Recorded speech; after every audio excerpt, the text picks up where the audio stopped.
सर्वप्रथम बहुजन समाज में जन्मे सभी संतों महापुरुषों को कोटि कोटि नमन करते हुए और आज इस प्रांगण में उपस्थित मेरी मातृशक्ति, मेरे पिता तुल्य बुजुर्गवार, मेरे नौजवान साथी जो यहाँ पर बैठे हैं, मैं सिर्फ इतना कहना चाहता हूँ आप सभी साथियों को कि साथियों, जिस प्रकार से ये भीम आर्मी भारत एकता मिशन के नौजवान साथी रात दिन समाज को एक करने के लिए चौबीसों घंटे आपके बीच में बने रहते हैं। हमारे आदरणीय बड़े ही सम्मानित साथी प्रदेश अध्यक्ष प्रतिनिधि किरत करणवाल जी और आजाद समाज पार्टी के उपाध्यक्ष मिनाज भाई, वसीम भाई, आशीष भाई और जितने भी साथी आप लोगों के बीच में काम को करते हैं, तो मैं सिर्फ इतना कहना चाहता हूं कि भले ही आप लोग इनका साथ दो ना दो, कोई फर्क नहीं पड़ता है, क्योंकि जब कोई क्रांतिकारी व्यक्ति आपके बीच में आता है तो क्रांतिकारी व्यक्ति को सिर्फ क्रांति करने से मतलब होता है, उसे ये मतलब नहीं होता कि मेरे बारे में कोई व्यक्ति क्या कहेगा क्या नहीं कहेगा। अगर आप लोग इनका साथ नहीं दे सकते हो, आप लोग इस विधानसभा से नीरज भाई का साथ नहीं दे सकते हो, आप अपने बेटे अपने बच्चे का साथ नहीं दे सकते हो, तो टांग खींचने का भी काम मत करना। क्योंकि आज के समय में बाबा साहब डॉक्टर भीमराव अंबेडकर साहब की बदौलत आज हम लोग यहाँ पंडाल लगाकर बैठे हैं। मैं बोल रहा हूँ, ये यहाँ कथावाचक कथा आप लोगों के बीच में कथा सुना रहे हैं, ये संगीतकार जो यहाँ पर बैठे हैं, ये ढोलक वादक जो आपके बीच में बैठे हैं, ये सिर्फ और सिर्फ अगर किसी ने अधिकार दिए हैं तो बाबा साहब डॉक्टर भीमराव अंबेडकर साहब के बदौलत ये अधिकार मिले हैं। जिस संविधान को इस देश के अंदर लागू किया गया है, जिस संविधान के आधार पर ये देश चलता है, आज वर्तमान में जो सरकारें हैं लगातार इस संविधान में संशोधन कर करके हर प्रकार से संविधान को कमजोर किया जा रहा है। लेकिन चाहे वो भीम आर्मी के साथी हो, चाहे वो अन्य किसी दल के साथी हो, आप लोगों के बीच में आते हैं, आपको बताते हैं, आपको समझाते हैं, लेकिन आप समझने की कोशिश नहीं करते हैं। आपका सिर्फ काम वो है कि अभी आग दूसरे के घर में लगी है, जब आग मेरे घर में लगेगी तब मैं उसे बुझाने का काम करूंगा। अभी शोषण दूसरे के साथ हुआ है, जब शोषण मेरे साथ होगा तब मैं उसका सामना करने की कोशिश करूंगा। सामना तभी कर देना चाहिए जब समाज के गरीब, मजलूम, शोषित व्यक्ति के साथ में जब गलत होता है तो पूरा समाज एक होकर उसकी आवाज को बुलंद करने का काम करे, तभी इस देश के अंदर से शोषण खत्म हो सकता है। लेकिन आप लोगों को ये बात समझनी पड़ेगी, यहाँ मंच के माध्यम से आप लोगों को बताया जा रहा है, आप लोगों को समझाया जा रहा है। अगर मेरी आवाज मेरे सैनी समाज के साथियों तक पहुंच रही है तो मैं सिर्फ उन्हें इतना कहना चाहता हूं कि मेरे सैनी समाज के लोगों, गलत फहमी में मत रहना।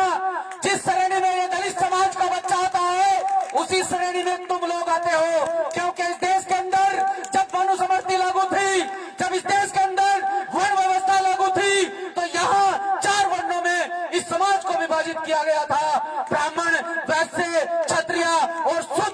शूद्र श्रेणी में। यही वो लोग जो यहाँ पर बैठे हैं, जो यहाँ पर खड़े होकर बोल रहे हैं, और जो मेरे सैनी समाज के साथी अपने घरों में बैठकर मेरी आवाज को सुन रहे हैं, यही वो 6747 जातियों के लोग हैं जिन्हें चौथी श्रेणी में यानी कि शूद्र श्रेणी में रखा गया। हम लोगों को आपस में ही बांटकर, हम लोगों को आपस में बंटवारा करके, आपस में इस भाईचारे को खत्म करने के लिए हमारे बीच में जातीय व्यवस्था लागू की गई, और इस जातीय व्यवस्था के आधार पर हम आज तक लड़ते रहते हैं। चमार जाटों को नहीं चाहता है, जाटों पासी को नहीं चाहता है, सैनी महर को नहीं चाहता है, तो ये व्यवस्था हमें कहीं ना कहीं तोड़नी पड़ेगी, तब जाकर हम बहुजन समाज बना सकते हैं। जब तक इस देश के अंदर बहुजन समाज का निर्माण नहीं होगा, मुझे लगता है कि इस देश के अंदर आप सत्ता स्थापित नहीं कर सकते हैं। मैं सत्ता स्थापित करने की बात इस वजह से कह रहा हूं कि साथियों, सड़कों पर आप लोग लड़ाई लड़ते हैं, सड़कों पर आप अपनी बात रखते हैं, क्या होता है, हमारे साथियों पर मुकदमे लगा दिए जाते हैं, क्या होता है, हमारे साथियों को जेल में डाल दिया जाता है। आज के दौर में आप देख सकते हैं कि माननीय कांसीराम साहब का बेटा आदरणीय डॉक्टर चंद्रशेखर आजाद, आप सभी माननीय कांसीराम साहब के खून हैं, माननीय कांसीराम साहब के बेटे हैं, लेकिन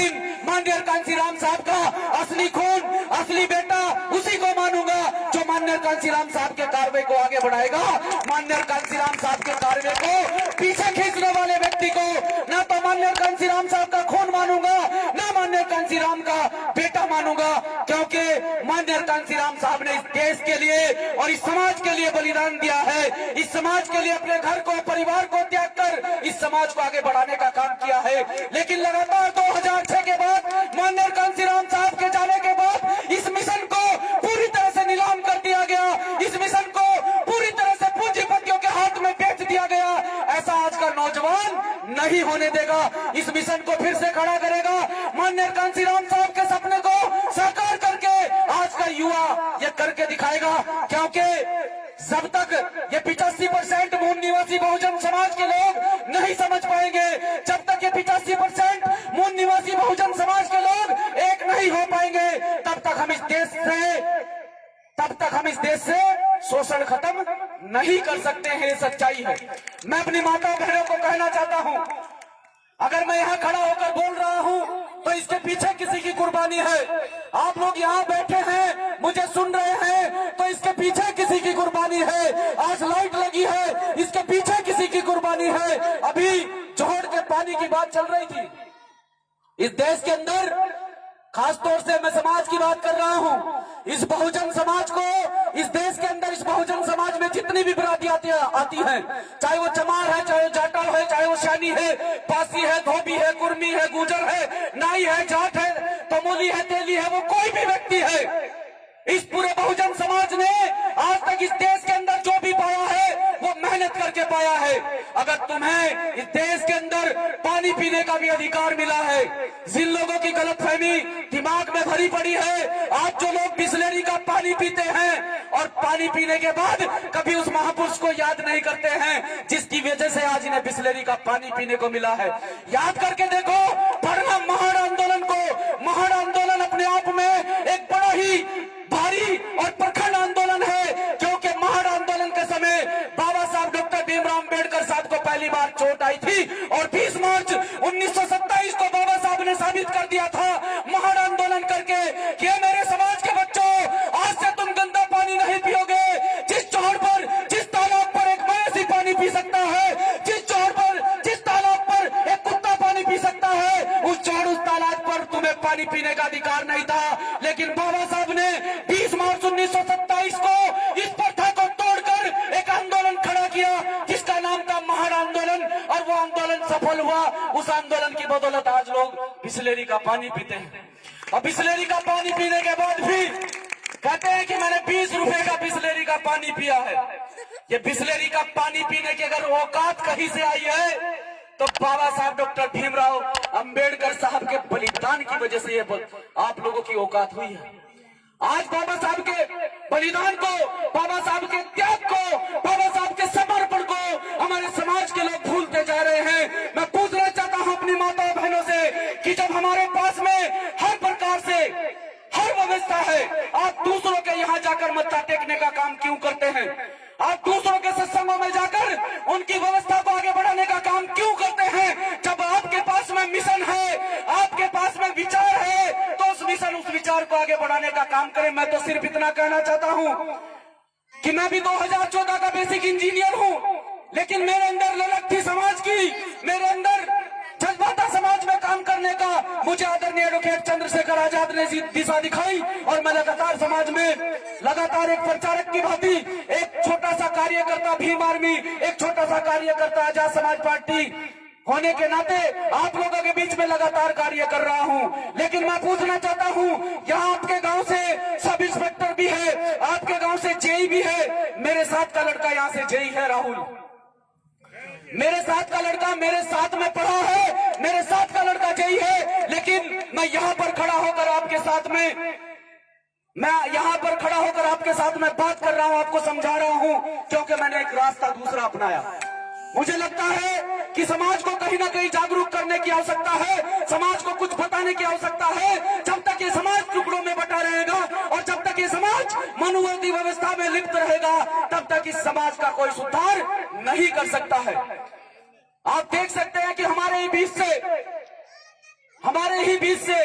संत शिरोमणि सतगुरु समनदास जी महाराज जी हमारे बीच से चले गए, उनका शरीर पूरा हो गया, लेकिन इस समाज को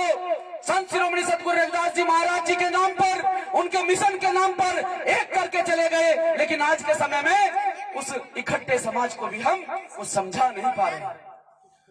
तो क्रांतिकारी आते हैं, क्रांतिकारी चले जाते हैं, क्रांतिकारी आते हैं, क्रांतिकारी चले जाते हैं, फिर कोई क्रांतिकारी आएगा, फिर कोई संत आएगा, महापुरुष आएगा, फिर वो आपको समझाने का काम करेगा, फिर आप लोग